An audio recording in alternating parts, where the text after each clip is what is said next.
ایک بڑا فیصلہ بھارتی مزدوروں کے ذریعے، ایک فیڈریشن ہے بھارتیوں کی مزدوروں کی، اس فیڈریشن نے ایک بڑا بہترین فیصلہ اس نے کیا ہے اور بھارتی حکام کو یہ بتا دیا ہے، آفیسرز کو یہ بتا دیا ہے کہ وہ اسرائیل کے لیے جتنے بھی ہتھیار لے جا رہے ہیں اس کے لیے ان جہازوں میں، ان پانی کے جہازوں میں، بحری جہازوں میں وہ کام نہیں کریں گے۔ ایک فیصلہ یہ ہے۔ دوسری خبر یہ ہے کہ اڈانی کی ایک کمپنی اسرائیل کے لیے ڈرون بنائے گی، جس کو لے کر کے اسرائیل اور اڈانی کے درمیان ایک ڈیل ہوئی ہے۔ یہ دو خبریں ہیں جو کافی اہم ہیں، جن کے بارے میں آپ کو تفصیل سے بتاؤں گا، اور بہت ہی شاندار بھارتی مزدوروں کا یہ فیصلہ ہے۔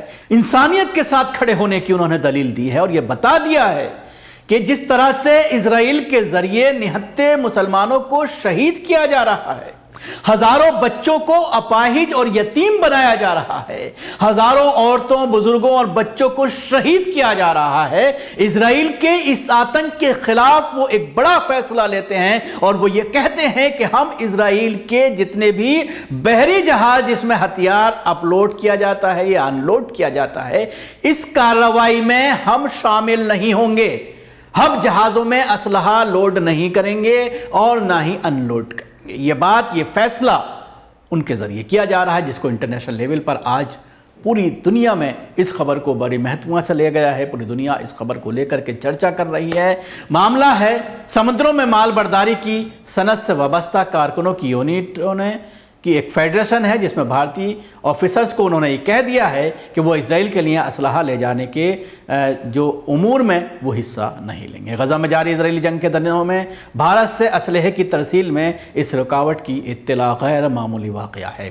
واضح ہے کہ اس سے پہلے کارکنوں کی یونٹوں نے اس طرح کے فیصلے مغربی ملکوں میں کیے تھے۔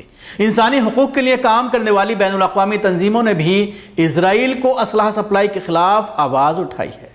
7 اکتوبر سے اب تک غزہ میں ہلاک ہونے والے فلسطینیوں کی تعداد 29,000 ہو چکی ہے، جن میں بڑی تعداد فلسطینی بچوں اور عورتوں کی ہے۔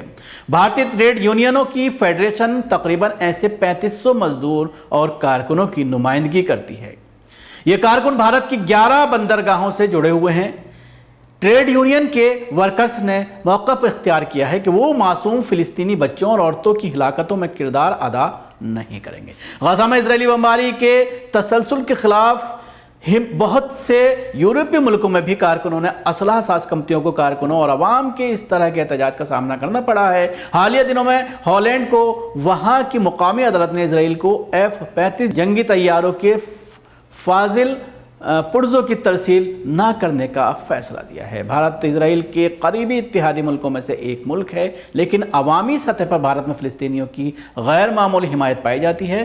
انڈین ٹریڈ یونین کے جاری کردہ بیان میں فیڈریشن کے general secretary T Narendra Rao نے کہا ہے کہ فلسطینیوں کے ساتھ اظہار یکجہتی کیا ہے اور واضح کیا ہے کہ وہ ایسی کسی تجارت اور کاروبار میں مدد نہیں کریں گے جو اسرائیلی جنگ کے حوالے سے ہوگی اور فلسطینیوں کے خلاف ہوگی۔ اس کے ساتھ ہی بھارت نے بین فوجی ڈرونز اسرائیل کو برآمد کیے ہیں تاکہ اسرائیل کو فلسطینیوں کی جاسوسی اور نگرانی کے لیے اپنے آپ کو مضبوط کرنے کا موقع مل سکے۔ یہ بات ایک ٹی وی کی رپورٹ نے اپنی حالیہ رپورٹ میں بتائی ہے کہ بھارتی ذرائع ابلاغ کے مطابق بھارت اور اسرائیل کے ایک مشترکہ کاروباری ادارے نے بھی اسرائیلی فوج کے لیے 900 ڈرون بھجوائے ہیں۔ یعنی اڈانی کا نام اس پورے معاملے میں سامنے آ رہا ہے کہ اڈانی کی کمپنی نے اس جوائنٹ وینچر میں بھارتی کاروباری شخصیت گوتم اڈانی کا بڑا حصہ ہے۔ بھارت سے اسرائیل کے لیے اسلحہ کی فروخت اور فراہمی ایسے وقت میں سامنے آئی ہے جب غزہ میں اسرائیلی جنگ جاری ہے اور بین الاقوامی عدالت انصاف نے اسرائیل کو فلسطینیوں کی نسل کشی کو اپنے دائرے کار کے اندر رہتے ہوئے روکنے کا حکم دیا ہے۔